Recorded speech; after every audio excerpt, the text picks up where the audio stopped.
Yes, so please, Carole. Thank you very much. So he's already given my talk. Yay! I'm here to kind of bounce about a bit and get us all warmed up, basically, by talking about a whole bunch of topics. So I'm going to roughly talk about better software, better research, but I thought I'd better give you some context first. So my team and my collaborators produce a lot of open source software used by other people, and that's the critical thing, used by other people over a long time. So I've been doing this for the last 20, 25 years in numerous languages, in different communities, and with different cultural norms around them. And so these are some of the logos of some of the softwares. The SEEK is the system that was just mentioned just now for systems biology, data management, but I also did a workflow system very early on, which is now part of Apache. Things to do with the catalogs for bioinformatics and so on. But I've done a lot of stuff in bioinformatics. I've also done it in very complicated, and continue to do it in very complicated environments with lots of users, collaborators, and contributors in these quite complicated projects where, particularly at the European level, multiple consortia, and again, working with people who were not just us writing software for ourselves. The latest ones are at the bottom. So European Open Science Cloud Life project, for example. Yes? Yeah. Just curious if we will be able to access the slides? They'll all be on SlideShare. Okay. They'll be on SlideShare immediately afterwards because I only finished editing it 3 minutes ago. So they'll be on SlideShare. Yeah, everything will be open and you'll be able to hack the slides as you wish. So otherwise, if you live by the sword, you die by the sword, right? So European Open Science Cloud Life project, for example, is 77 partners trying to build a life science collaboratory over the European Open Science Cloud. I'm not going to tell you what the European Open Science Cloud is. Nobody knows anyway. But you can talk to me afterwards about that particular project. From the point of view of software, I wrote a paper quite a long time ago about better software, better research. I've always promoted open source software. I believe in its widespread use and adoption. I believe that if you have things that are open, you will eventually get citation and academic credit, and you will get contributions. And actually, from the point of view that was mentioned about publishing, this is my Google Scholar, and these things are actually papers about software. They're things that I've published that I wrote some software. And so the ones that have over 1,000 citations have software. So software actually can be cited. You can build a bit of a career. Of course, I'm a computer scientist in a computer science department, and so this don't mean shit, sadly, because I'm not publishing clever scientific papers about some esoteric denotational semantics of languages. I'm doing something that one of my colleagues said to me is merely useful. This was meant as an insult, of course. I took it as a compliment. So 2 big activities that I'm going to mention in my presentation, and I'm going to use as a theme. Elixir. So this is the European Research Infrastructure for Life Sciences, which was previously mentioned. It's about building sustainable, there's the word, European infrastructure for biological information in order to be able to support research.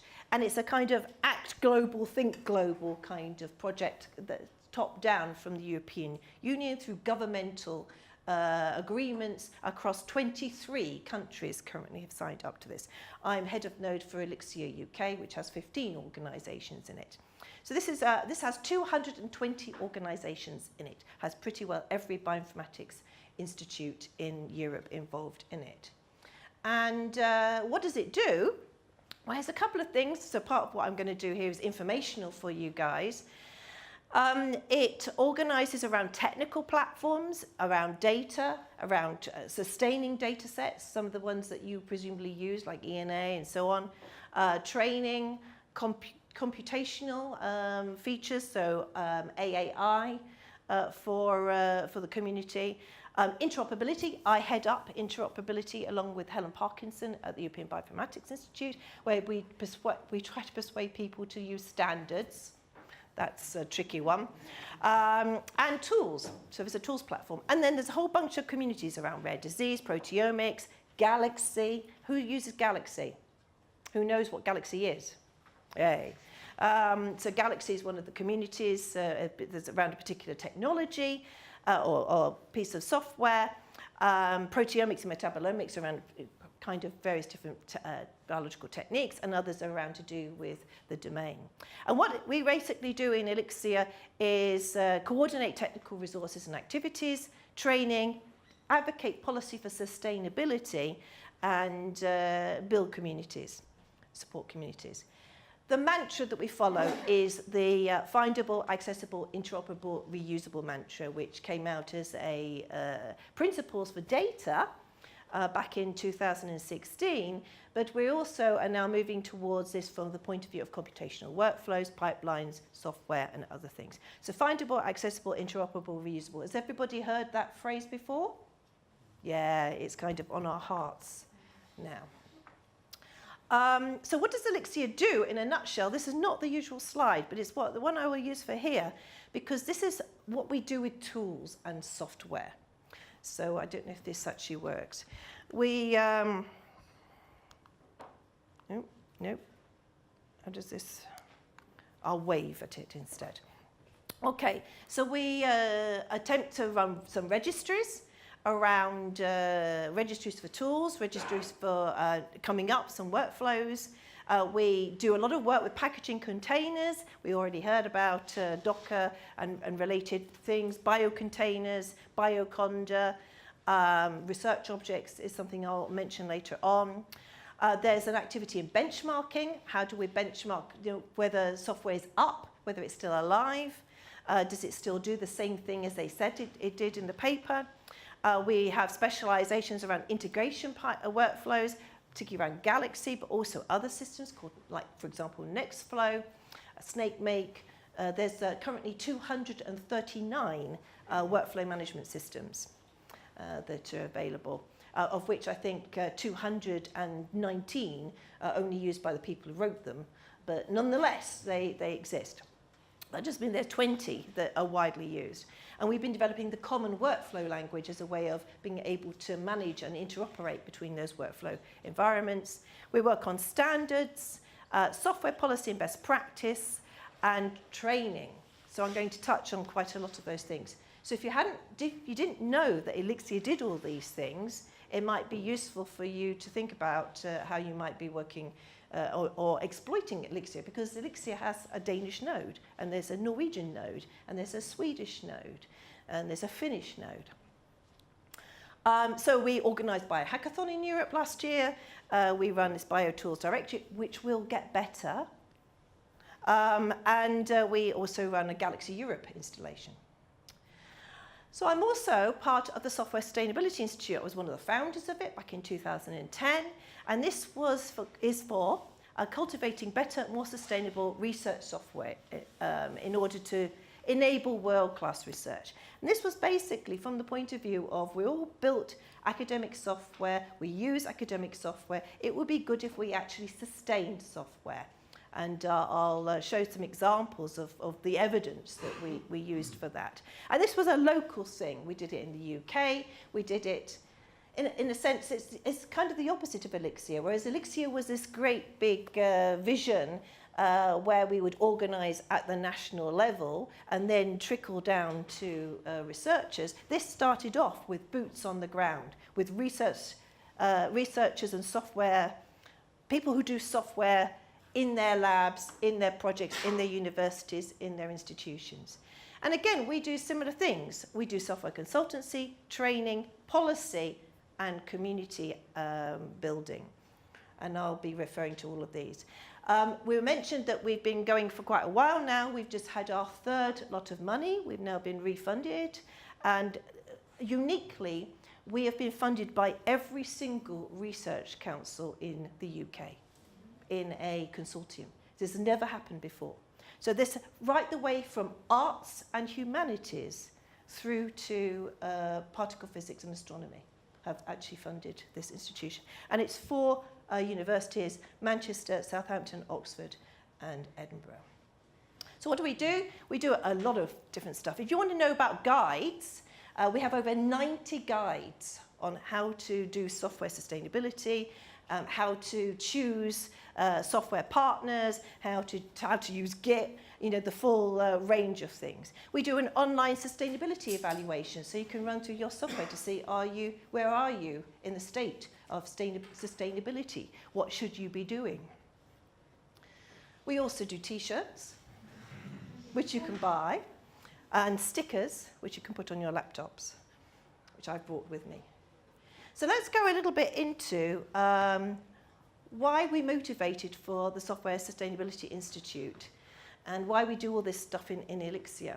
Well, the research community relies on software. I mean, it's nice that nature finally twigs that actually software is pretty important. Back in the day, in 2014, we did a survey in the UK of 406 researchers for the top universities and said, do you use research software? Yes. And what would happen to your research without software? Well, the big red bits are, it would be, yes, we do, and it would be impossible. I'm not quite sure what the ones who think it'll be all right, I don't know what they were thinking. We also know that the research community produces lots of software, and this is particularly where the Software Sustainability Institute came in, because we realised we're producing all this software with no support, and getting funding for it to support things that you've built already is really hard. We all know that, because you're funded to make new things, not to sustain old things. And also the funding councils realised that they were producing a significant amount of software that seemed to disappear. So 91% of scientific software is important for our researchers' own research. So this is another survey, a much wider survey of 2,000 scientists. 84% are developing software in their own research. 53% claim to spend more time than they did 10 years ago. 38% spend at least 1/5 of their time developing software. So this tells us it's not just software is important, but software is being produced. And then, as I alluded to in the UK government, 840 million pounds was invested in 1 year in the UK from the funding councils in software. They didn't know they were doing it, but if you read the grants, if you actually look what they were doing, that's what they were doing. And 30% of the research has been, which relies on software over the last 4 financial years that we kind of looked at in this particular survey. So the investment is going up. The investment in software and the investment in research dependent upon software is going up. Also, we're seeing software and research papers going up as well. So if you search ePrints repositories, we looked at 31 different institutions, about 600,000. You can see that the number of papers that reference software or about software is also going up. So this tells us that there is a real, nature finally spotted a theme that software turns out to be pretty important. And if we're going to do shared and shareable data in software, it's absolutely key to reproducibility and productivity. You've probably all seen this PhD comics, which is deeply accurate.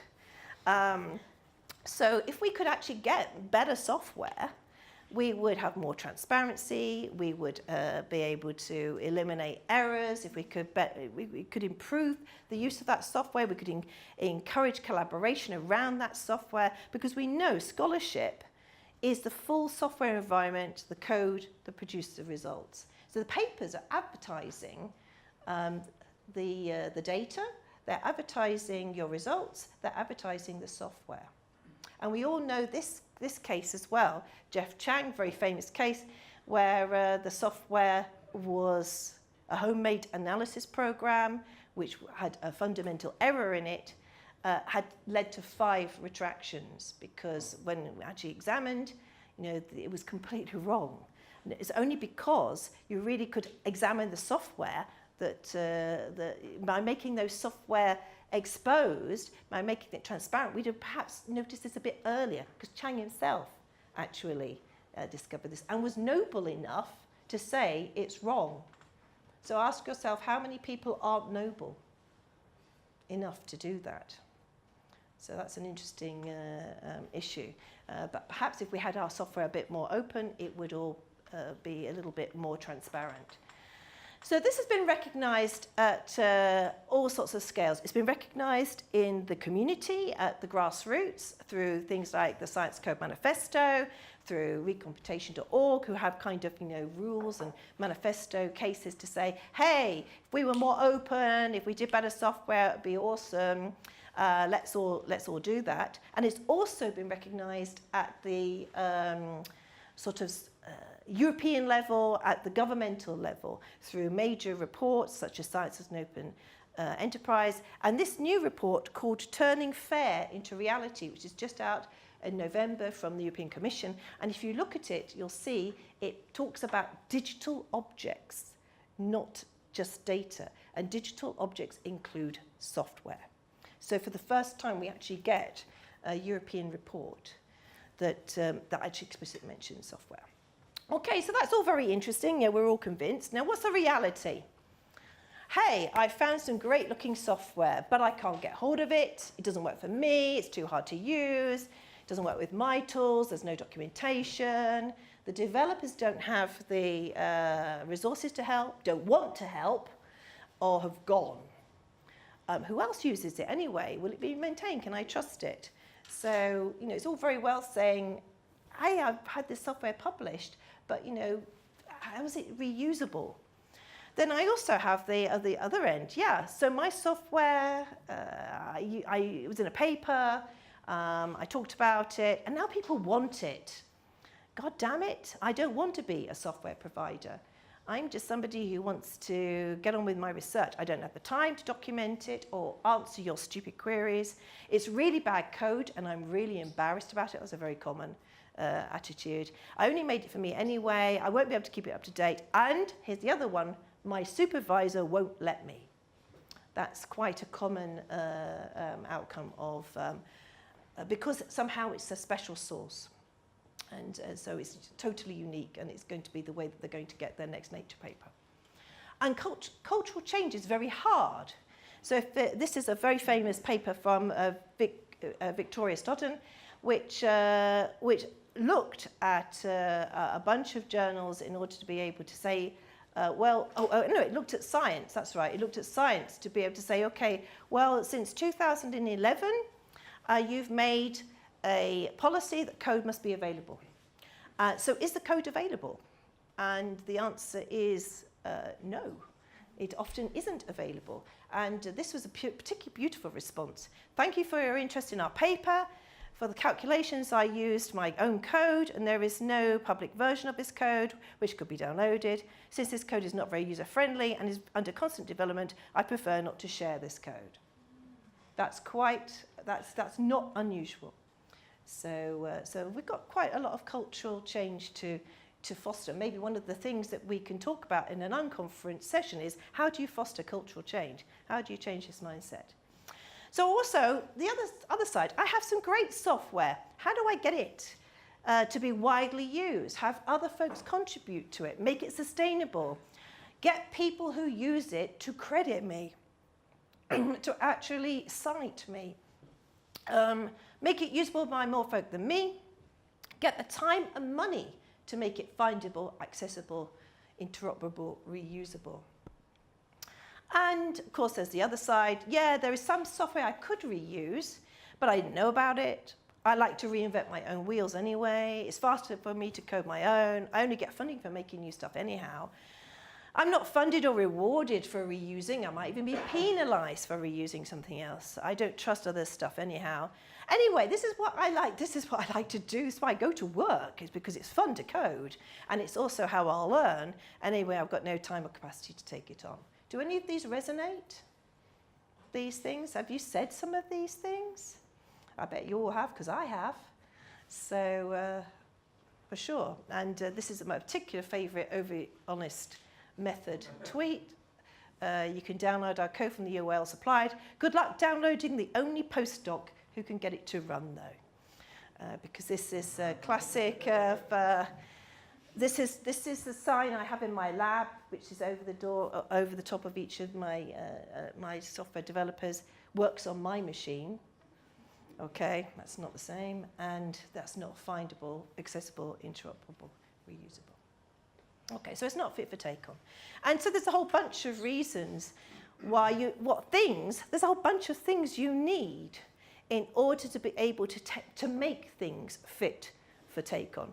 Guides, and we talked about containerization and roadmaps for sustainability and all sorts of different things. And people don't take on other people's software because it's not good enough, it's too risky, or they just don't know how. Okay, so one of the things you could discuss is this, how do you deal with this software stewardship debt? So the tricky thing about software is that you start off with something and then you go into this valley of despair where you have to do this kind of technological debt in order to be able to make it continue to work. So you move from Rails X to Rails X.2. And that is really expensive and nobody ever sees it. They just think you're spinning your wheels. But it's the thing that actually makes things continue to work, that means that software will continue to work despite the latest security breaches in your environment.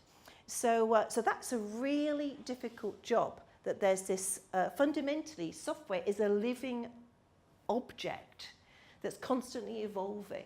If it's used, it's evolving. So it's almost perpetually in legacy mode.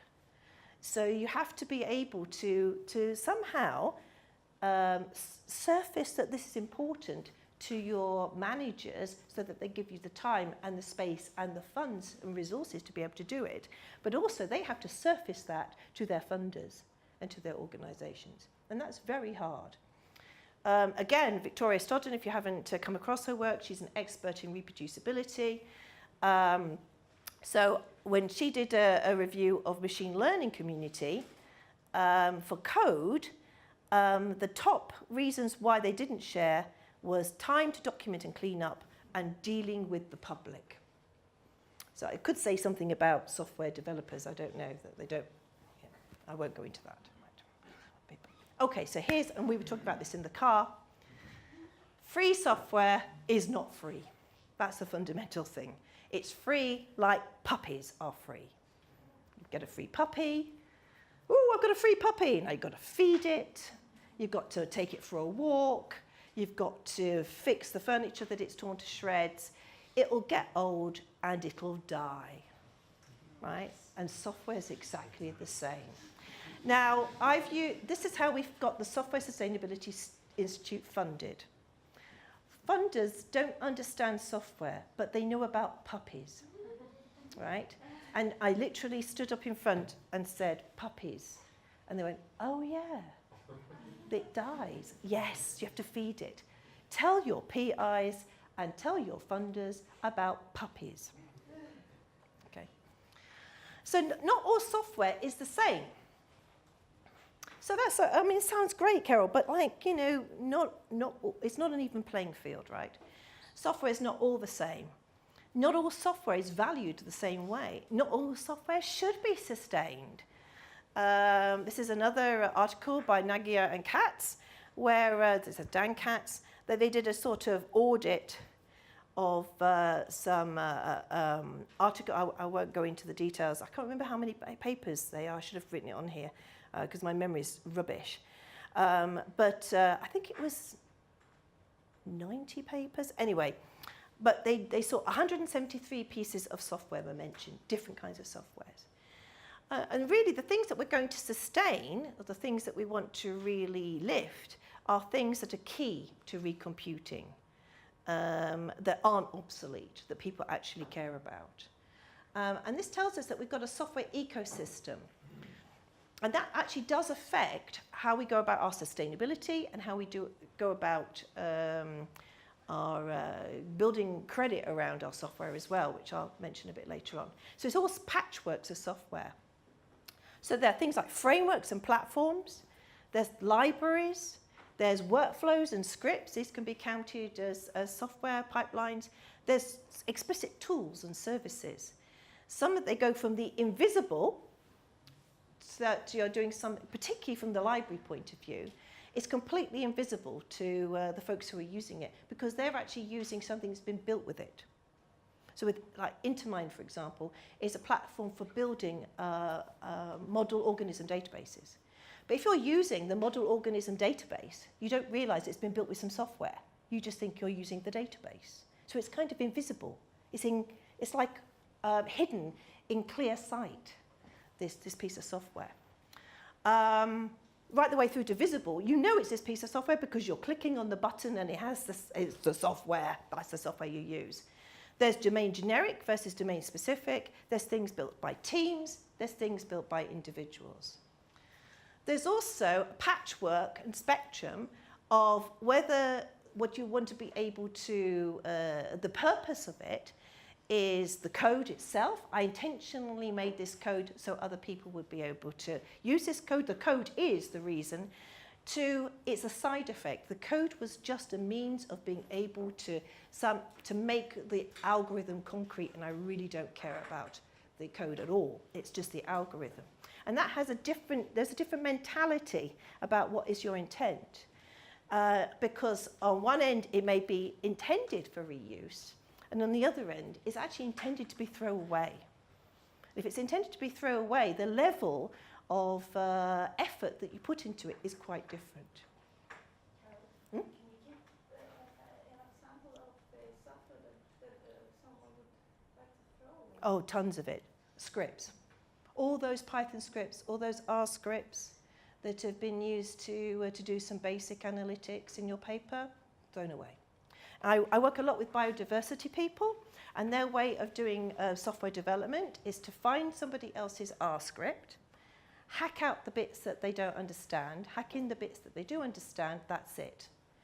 So their whole notion of versioning is hacking somebody else's script. That's it. They don't use version control. They don't know about testing, and things like that. So it's basically hacking other people's stuff. Interesting, huh? Yeah, slightly alarming, perhaps. But yeah, I would say that most software that's written by people who aren't professional software engineers is throwaway. And most research software is that, rather than written by professional software engineers. But it's the way it is written. Because if Yeah. it was written in a proper way, then it's something that you could potentially use. Oh yeah, we're getting onto that. So we hope. Okay, so I'll skip over this, but this basically says software. So the software intentions can be quite complicated. I won't go into this. I'll skip over. All these slides will be available, and I can explain this later on. There's also are we sustaining the function or are we sustaining the form? So this is quite interesting. So there's a community that say all we have to do is put everything into containers and we've sustained the software. That's kind of like sustaining, porting it and preserving it so you can run it. As opposed to the community that says everything should be open source and in GitHub, which is I'll be able to at least look at it and I can then maintain it. Because I could actually have a containerized piece of software that I can't, it's a black box. These are the form versus function folks. And so we're increasingly bringing a whole bunch of technologies in the life sciences in particular in order to be able to bridge these kinds and have a mix-up. You know, we use GitHub, and we use Docker and biocontainers and various other things. And in fact, this has been taken to the extreme in the European Open Science Cloud Life project, where we're looking to use the common workflow language, where is a way of describing the inputs and outputs and the tools of a computational pipeline that can also reference software components that are containerized. Those files can be held on GitHub or generated from various different workflow systems like Galaxy. And then we can bundle together all of the files along with descriptions about what this thing is doing and why into something called a research object. So it's this is just a very quick sketch to say that people are thinking about how to package all this stuff together so that it might be reproducible and reusable, both containerized, the form, and from the point of view of the source, so as a sort of black box and white box. Is So, that a documentation system, or you actually execute the code? the common workflow language? Yeah. So that's a very interesting debate. So you can execute common workflow language, but actually you have these really high-performant workflow environments where you want to be able to execute it natively. So you're using you can use a common workflow language as a kind of backstop. That's all I have, and I can run it as native common workflow language. But I think also if you have the native workflow itself alongside and the environment to run it, you can also run that. So it's trying to bridge this spectrum. Do you see what I mean, Tim? Yeah, so is it the kind of thing where somebody would do their, write up their code and then they would document it into this Yes. after the fact? Yes. Or you can write it natively, but most people would write their code in their workflow language and then translate it. Yeah, it was developed as an interoperability language. So Rabix, for example, Seven Bridges, they use this. Is it possible to transpile between the two, or is it a manual? No, that's all that tooling is what we're working on in this project, because what you want to do is to do automated translation. Of course, because it's an interoperability language and it's the common workflow language, it's not the most richly featured, okay? It's about how do I put together command line tools.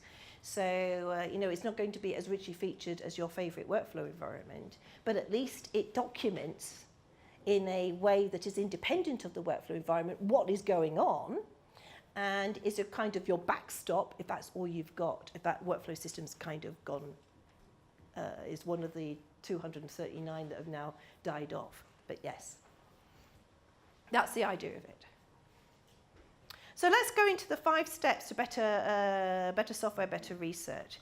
So this is what we do in Software Sustainability Institute. So if we want to do better, here are 5 steps that we need to be able to do. We need to code, document, and deploy for strangers. We need to develop a software management plan. We need to get help and develop expert help.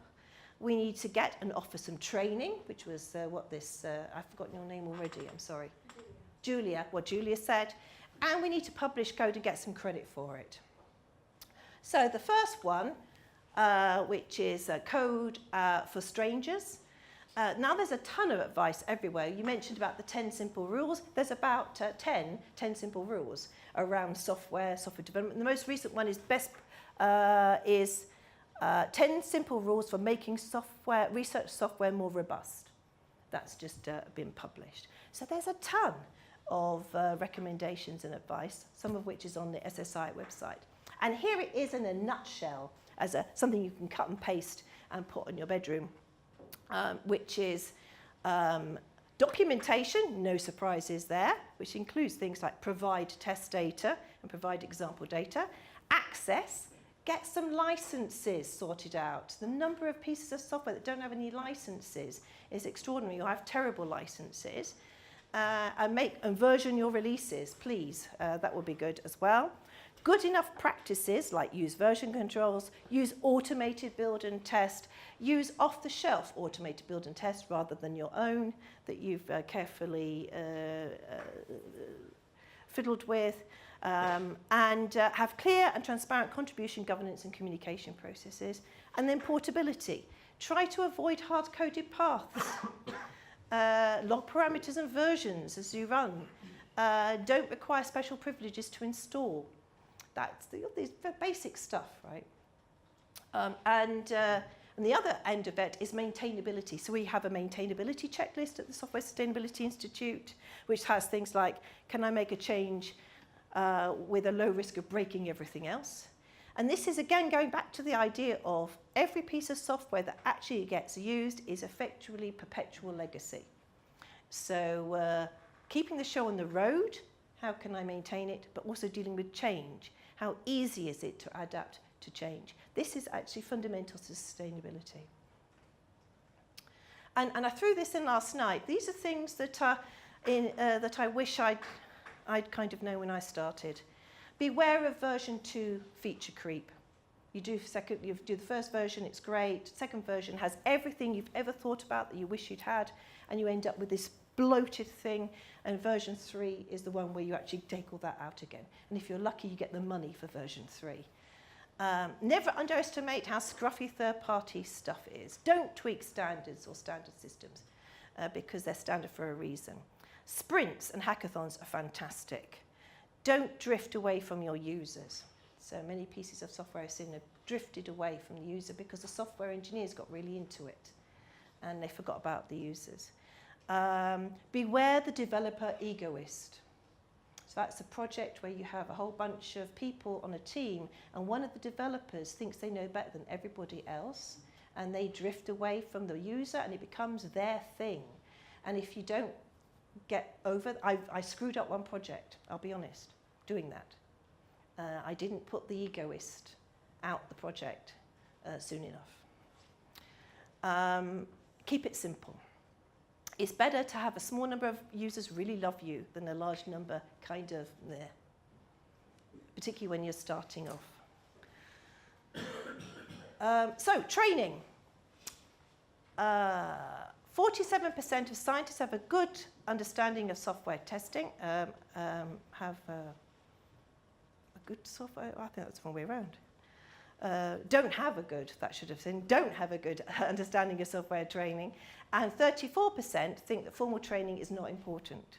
37% thought training is important. That means that a heck of a lot of people didn't think that training was important. Despite the fact that 56% of UK researchers are developing their own research software. Most have never had any kind of formal training, which is what we were talking about earlier. And this is a bit annoying when you think that for a software engineer it takes 3 to 4 years to be trained, for a senior architect, software architect, maybe 10 years experience. For a chef, it takes 3 to 4 years, a head chef, 10 years. The training in geography on software development is 0 hours. No training at all when we looked at undergraduate training. So that's a bit disappointing. So one of the things that we drive both in Elixir and the Software Sustainability Institute, in fact the Software Sustainability Institute rolled this out through Elixir, is the carpentries. So who's been involved in carpentries? Great, fantastic. So software data and library carpentry. There's the first European Carpentry Connect conference at Manchester in June. Who's going? It's going to be good. Software Sustainability Institute, we've trained 137 instructors. Elixir has run 15 train the trainer workshops, trained 227 instructors. Both have deals with software with the carpentries in order to be able to pay for workshops. So if that includes Elixir, so you can get money from Elixir to have workshops, carpentry workshops in life sciences in Scandinavia and Nordic. And in fact, there's also this Code Refinery. You know Code Refinery? Who knows Code Refinery? One person. It's the Nordic Institute for Training and E-Infrastructure for Research Software Development, which here, they run carpentries. They do Code Refinery, they do instructor training. They do all of this kind of stuff. They're a hub for fair software for Iceland, Denmark, Norway, Sweden, Finland and Estonia. There we go. English is not my native language. What is the carpentry? Is it like a workshop or is it different? So a carpentry is, this was for training the 95%.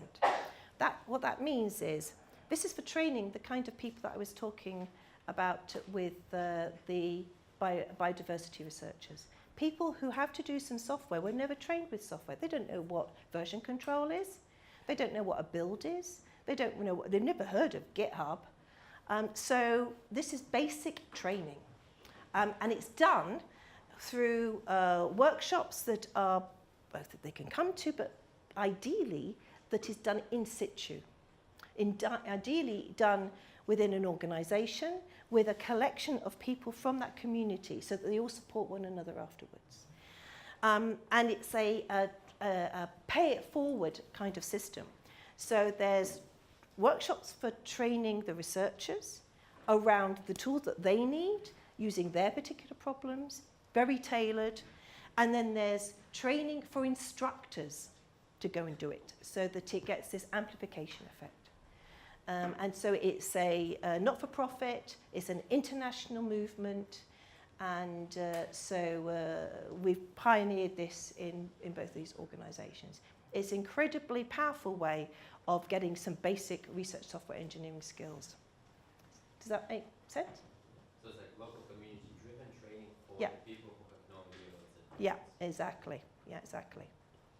But of course, you want experts as well. So there's people who really know what they're doing. One of the things we do in Software Sustainability Institute is we run an open call where we bring our experts to help projects improve their practices. So here's 3 examples. We went in and we did some re-architecting, for example, of this biomolecular system run by Chris Wood, which used to be a one-man sort of small-scale software project. And what we did by helping him do the user assessment and re-architecting is turn it into a multi-developer project. Because going from a small one-man band to a multi-developer project is non-trivial. It's completely different sets of processes that you need to be able to set up. But we need, again, we can't just do that, one-on-one. That's not scalable. So how do we scale this? So one of the things we do in the Software Sustainability Institute is we have built a community of fellows. So there's 112 fellows at the moment. This is example, here are some of our fellows. And these fellows, we give them some funds in order to be able to help them go into their communities, to be able to promote the notion of software sustainability and software development. They run topic-specific workshops. Their role is championing and influencing and migrating these skills, and we help with their career building. So these ones are the life sciences ones I've highlighted there. So this guy here, Norman Morrison, he's an SSI fellow, and he's in charge of the data ingest platform for the Human Cell Atlas, which you've probably heard about. So he's one of the fellows. From that, we did unionization. So we recognized at one of our fellows workshops, which are called collaborations workshops, the next one is going to be in next week, that there was this whole community called research software engineers, which were kind of, downtrodden in a basement somewhere. These are some of mine, research software engineers pointing at something finally working. So we unionized over from 2012 onwards. We advocated for the notion of research software engineers, and we got them to get together to be collective. This is now 1,500 members of the UK Research Software Engineering Association. The next conference is in September. Everybody can go to it. 300 people show up for these conferences. When we first ran the first one in Manchester, we thought maybe 50 would show up. We had to close the doors at 200. It started in Germany as well, and actually Code Refinery are talking about setting up a research software engineer collective. We now, every leading research university in the UK now has a research software engineer pool. So they have a community. They didn't have any. 2012, there weren't any. And now there is this group, because we gave a name to it, that is funded on the baseline of the universities, that is a pool of professional research software engineers with a career path where projects can hire in an expert to help them. Maybe to do some optimization of some code, or to do a new interface, or to bring professionalisation into the software. And this guy, one of my team, is the head of the Manchester team. So this has turned out to be an incredibly powerful mechanism. Next, get a plan and publish. Develop, share, preserve. Develop your code using a code repository, share and preserve. So there's a whole bunch of technologies and techniques now open to us in the academic area. The ones that you'll all be aware of, like GitHub and so on, for develop. For sharing, there's now software journals, like the Open Research Software journal. There's registries, specific ones like BioGS, that are very specific, and Python package index, and others like the Elixir BioTools, which are very general. And of course, we know about all sorts of different technologies. And then preservation, one can preserve and deposit one's software into things like Figshare, direct from GitHub, and to the software heritage direct from GitHub. Software heritage is an attempt by the French to mine GitHub, any GitLab they can get hold of, in order to be able to preserve the software there for all time. And they've just published a UNESCO paper about software being a cultural heritage, that one has to preserve. I think it's very interesting that they've just done. Finally, campaign for software recognition. This is an article by James Howison, which looked at 90 biology articles to be able to see, well, how do people cite software? And they have 7 different ways of citing software. 7 different ways that software is mentioned. Mostly citing to a publication, often just saying the word, just saying inline text, in text name only. Oh, I use Galaxy, no reference. 24% of the journals had a citation policy, so that meant plenty didn't. Interestingly, even if software proposed a way of having them cited, those who cited it, 32% ignored that citation, which is a bit sad. But this is, what you get is secret credit. Secret credit is the same as no credit, which is equal to no sustainability. Because when you come to say, well, everybody's using my software, prove it. Right, what does that mean? You know, downloads, what do they mean? You know, you want to really improve your downloads, just make a release every week. You're really going to scoot up your downloads then. But what you want is, like, who's using it for what? And that's really difficult at the moment. Because credit is like love, not money. If I love you, it doesn't mean I love somebody else any less. It's not like money. I give you money. I mean, I've got less money. But love is infinite, and so is credit. So I think we need to really change that. And that means improving the scholarly value of software. So even software that's a means to an end, as well as software in an end to itself. And also trying to get credit for invisible software, particularly software that's so widely used that nobody thinks of it as software anymore. They just think of it as breathing. You know, that the software that you so commonly use. And there is this phenomenon that if you are in a paper as an author, it's most likely because you are part of that core team and the software is right in the foreground of what you're doing. But as soon as you are in the back team, as it were, and the software is just part of the infrastructure, so I tend to build infrastructures, data management platforms, computational workflow environments. People don't even know they're using them. They don't even really want to know they're using them. So they never get cited. It's a bit like, you heard the story of Boeing? Boeing in the 1960s were one of the first airlines to have software in their planes. And when the guys came to weigh the software, because software must weigh something, It's important when you have a plane to know how much stuff weighs. They came across these punch cards, because that's what software was. And they said, look, software weighs 15 kilograms. Got to take that into account. And they said, oh, no, the software's the holes. Invisible. It's invisible. That's where the blog is. Right? So there are plenty of ways for software recognition now. If you go to citeresearchsoftware.org, there's a kind of collection there of how to cite software.